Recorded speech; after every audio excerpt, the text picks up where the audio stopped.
City Matters.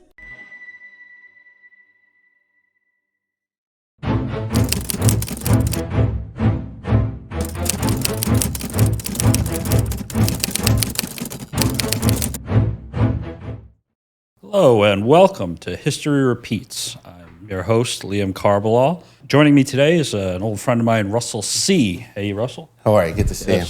This is on HMTV, and today we are going to talk about the very strange episode of how the city of Shanghai helped rescue approximately 20,000 Jews during the Holocaust and how that came to be.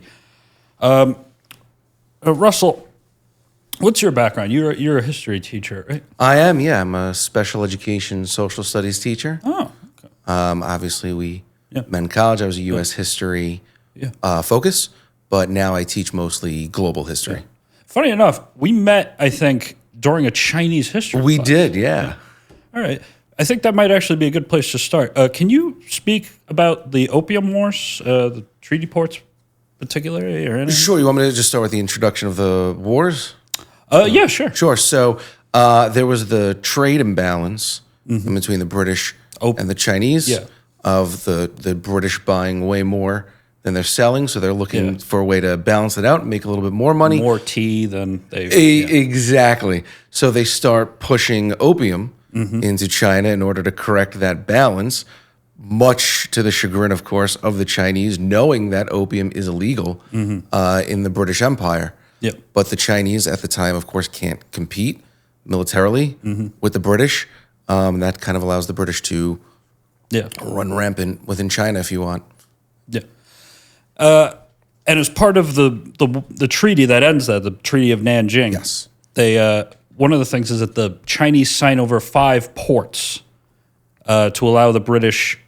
I don't think it's technically British territory, but the spheres of influence, right? Yes. Yeah. What if I told you that weird caveat that the British wrote into that treaty to make it easier to sell drugs to the Chinese actually helped save several thousand people during the holiday? I almost wouldn't believe you. Yes. But it's a wild story. So the treaty ports, as you mentioned, they were signed after the Opium War, and they made it specifically so the British could sell opium to China more easily. But the British weren't the only ones who had these treaty ports. After the war, the United States and France, and then later Japan also demanded treaty ports. Yes. And one of these ports, and the biggest one, was Shanghai. So you have a very bizarre diplomatic situation where you have 5 different countries, Japan, Great Britain, France, United States, and China, all claiming this one city. So just in terms of diplomacy, it was chaotic. So at a certain point, they just said, forget it, we'll just be an open city. Yeah. Basically, you did not need a passport to go there. That, alongside that, we talked about this briefly, a small clique, I would describe, of... This story is out there too, of Iraqi Jews emigrated to Shanghai at the same time to get involved with what had happened. Was there was like there was a wave of anti-Semitism in Baghdad at the time. They fled to British India and they realized, we can make some money selling opium to China since it's now legal. This is the 1840s and 50s. You can also sell cotton to Britain because the Civil War is coming around. You can't get cotton out of the U.S. because of the war. It's a whole thing. But anyway, this small group, the 2 more prominent families, we talked about them, the Kadoories and Sassoons. Yep. Yeah. They grew immensely wealthy. It's probably history's first great drug cartel. So by the time World War II comes around, you have a city where you don't need a passport to go, and there's a very wealthy diaspora who's very concerned about what's happening to the Jewish community in Europe at this time. And so they agree that they're going to take in and help support their refugee friends. And so things start to come to a head in 1938 with Kristallnacht. And high school teacher. How do you cover Kristallnacht? Sure. So we talk about, obviously means the night of broken glass, and it really represents the first violent act against the Jews after the 1935 Nuremberg laws, which put anti-Semitic practices in place. Now you're seeing those practices become violent acts as Jewish homes, businesses, synagogues are all being attacked. So that's where the situation really begins to escalate. And of course, only a year later, 1939, Poland is invaded by the Nazis. So it is a major catalyst, if you will. Yeah. So Jewish people, they need, the pressure is on for them to leave the country. They need someplace to go. And Shanghai, again, because you don't need a passport to go there, and there is a willing diaspora of Jewish diaspora there who's willing to support their fellow Jewish community. On paper, it's perfect. Yes. The problem is this is 1938. 1937, Japan invades China, and they start by attacking Shanghai. Yes. And the Battle of Shanghai, I don't know if you're aware of this, Russell, is like the bloodiest battle of the entire Eastern, like Pacific theater of war. I think 700,000 Chinese are sent against 300,000 Japanese. It's an insane battle. And the international zones, they're spared, but just barely. I think at one point, bombers accidentally drop bombs on the local Bund region, which is the downtown of Shanghai, and kill several hundred people. It's better, but it's not good. Yeah, not great. So I think another thing we should also talk about is anti-Semitism a thing in East Asia at this time? Yes, and it's also weird. So you aware of the Protocols of Zion? One more time? The Protocols of Zion? Probably not as much as you are. Okay. Unfortunately. So the Protocols of Zion was this like fake document that the Jews were like planning to take over the world with. And it was popular in Russia because it was created by the Russian secret police to promote anti-Semitism. Russia loses a war to Japan in 1905. And Japan, they get access to this document. They're like, oh, wow, the Jews are planning to take over the world. Thing is, at the exact same time this is happening, a number of wealthy Jewish bankers in New York are pouring money into the Japanese government because they want revenge on the Russians for the pogroms, for the anti-Semitism. One of these bankers actually gets like a high commendation from the Emperor of Japan himself. So you have two competing views. You have these Japanese officers who are reading the Protocols of Zion. They think the Jews are trying to take over the world. And you get, well, at the same time, they're seeing Jews help Japan defeat the Russians. So it culminates in this very bizarre world belief that, like, the Japanese think the Jews are trying to take over the world, but they're also friendly and they can help us in our own ambitions. So when Kristallnacht happens, and later the Anschluss, the annexation of Austria, and Jews in Austria, they need to start to flee. The Japanese are willing to take them because they think that the Jews would be good allies in helping them in their war aims. It's the most bizarre thing I've ever heard of, but yes, this is history for you. History has a way to be like that, right? Yeah.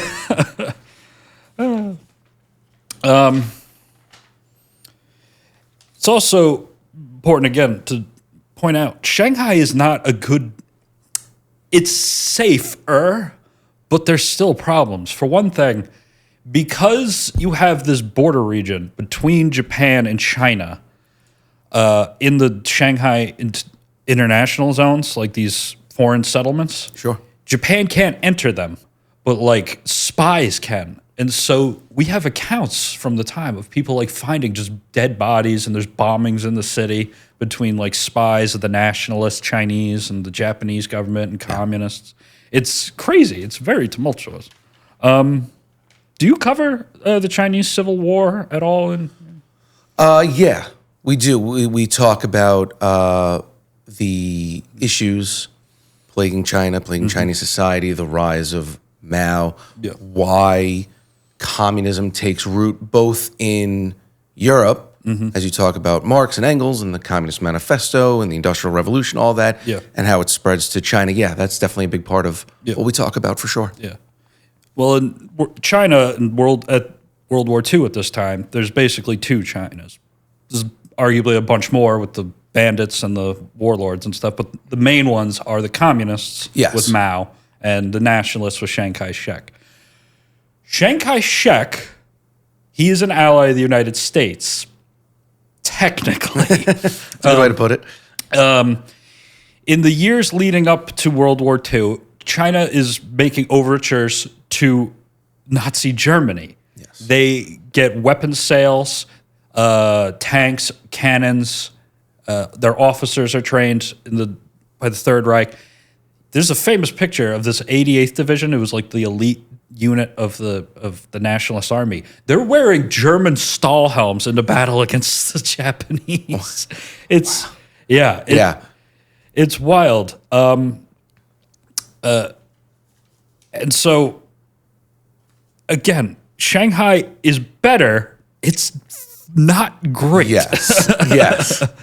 And so from about 38 to 39 through 1940, the situation, they're able to get food. The Kadoories and the Sassoons, they're providing schooling, they're providing food, housing, some work for these communities that are flowing into the city. It's a lot of people are using Shanghai as a kind of a leapfrog. So they go from Shanghai to the United States in some cases, or other places like Palestine where they can, as another place they can flee. But most are just staying in the city because there's just nobody's willing to take them in. Yeah. And it's not good because the Chinese government is still sympathetic to Hitler because of the arms sales and the military assistance they're receiving.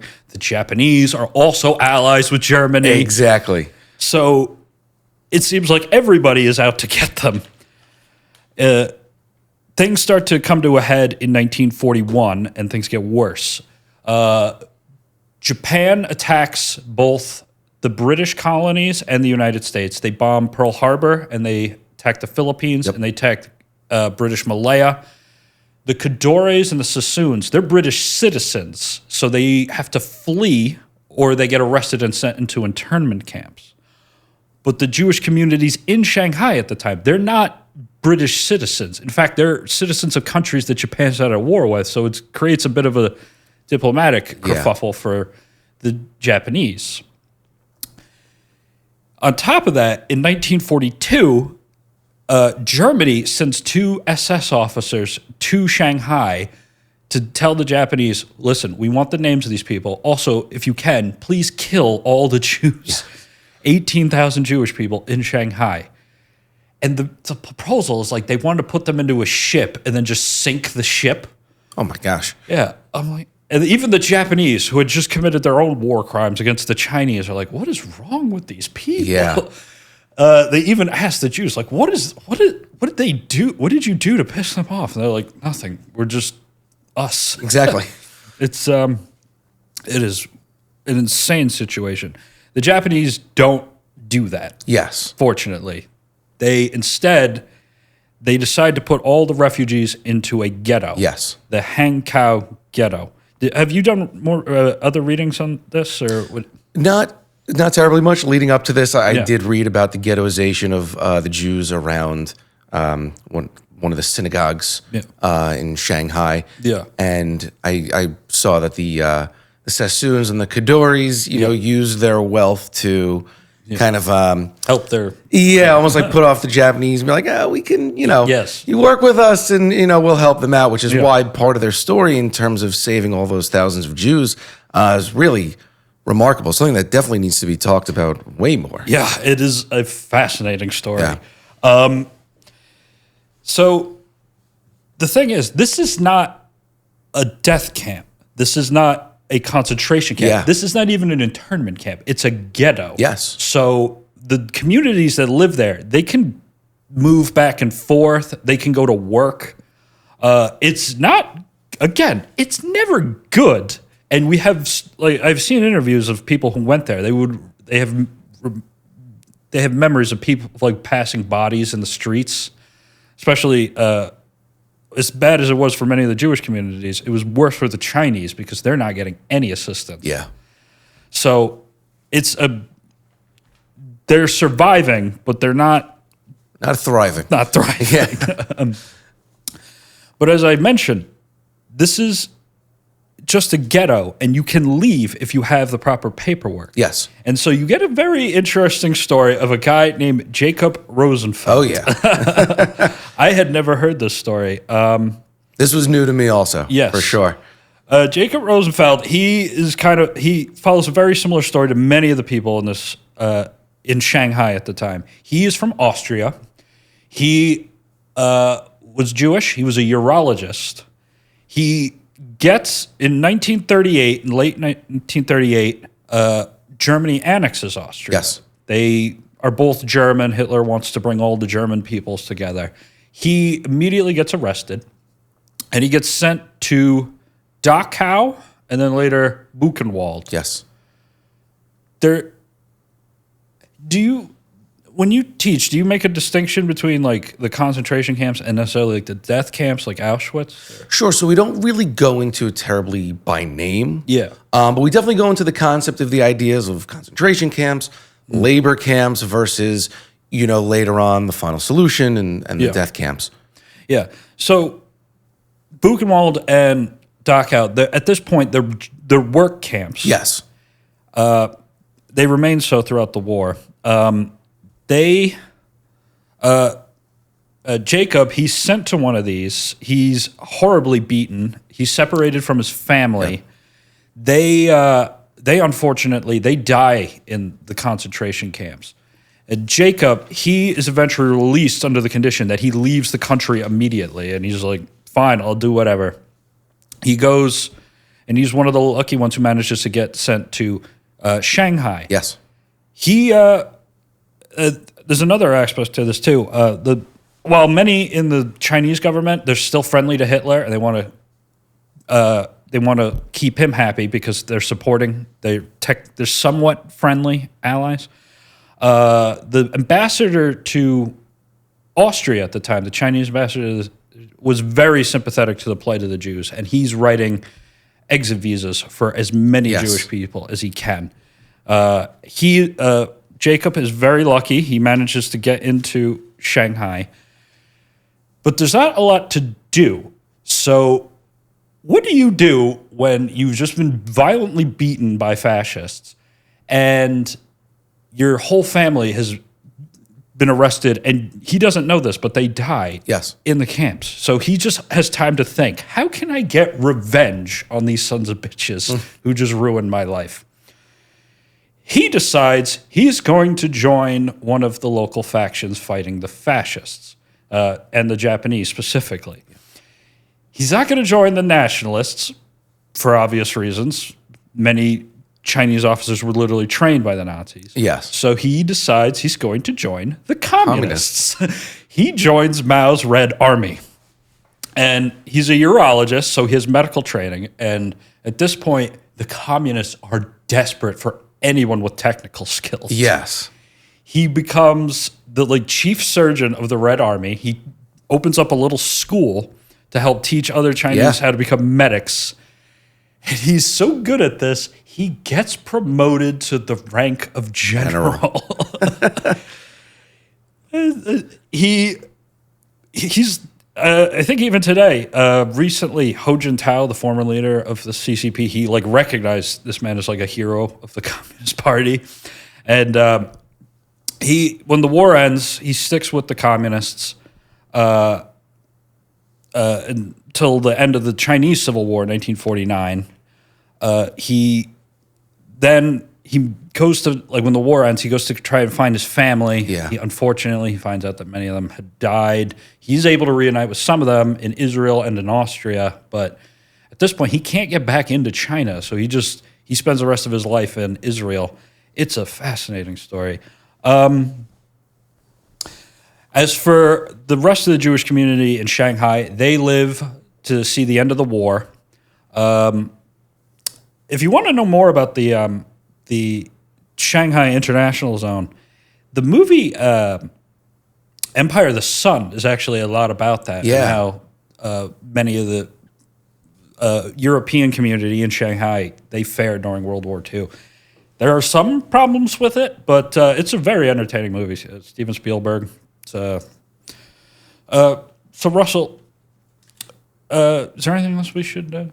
We should touch on in the subject, or did I miss anything? Or I think you hit all the major parts. You know, do you have any questions? Or? I don't. You know, I thought it was interesting when I was doing some research for this. I found out that in Vienna, where I believe Rosenfeld is from, there's actually a park named after him. This article that I was reading, I didn't know that, was questioning how many people who go there, which seems to be a lot, actually know his story and his background of why this is named from. And there's a sign there, and it does talk about his time in China and how he's an interesting diplomatic figure in terms of creating relations between China and some of the other countries that he was a part of. But I think it raises a really important point that we as a society, I think, need to dig deeper into some of these other stories. I know you and I have talked about a few things that we were both like, wow, I never knew that. Yeah. And I think these are two really important points. The Sassoons and the Kadoories and Jacob Rosenfeld of we need to do a little bit more research, learn a little bit more, teach a little bit more. Yeah. So that's really been my big takeaway from this. I have lots of questions that I'm gonna have to do my research and figure that out. Yeah, I was gonna say, this is kind of the reason why I don't read a lot of fiction. It's what actually happens a lot more interesting than fiction. There's a lot of nonfiction to figure out. Yeah. You had also mentioned you had recently visited Auschwitz for the first time. Yeah, I just went about a couple weeks ago or so. First time, and was it with a group or?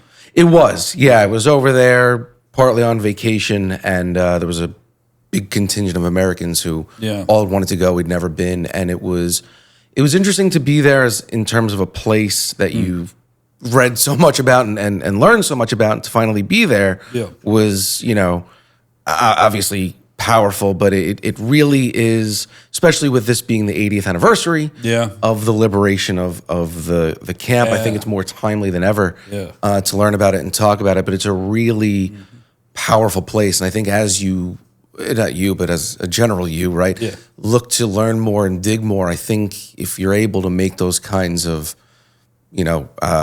almost pilgrimages, I think you should. There's a lot to learn. I definitely learned a lot, and certainly you feel a lot. Yeah. It's exceptionally eye-opening and powerful. I got to get around to traveling more.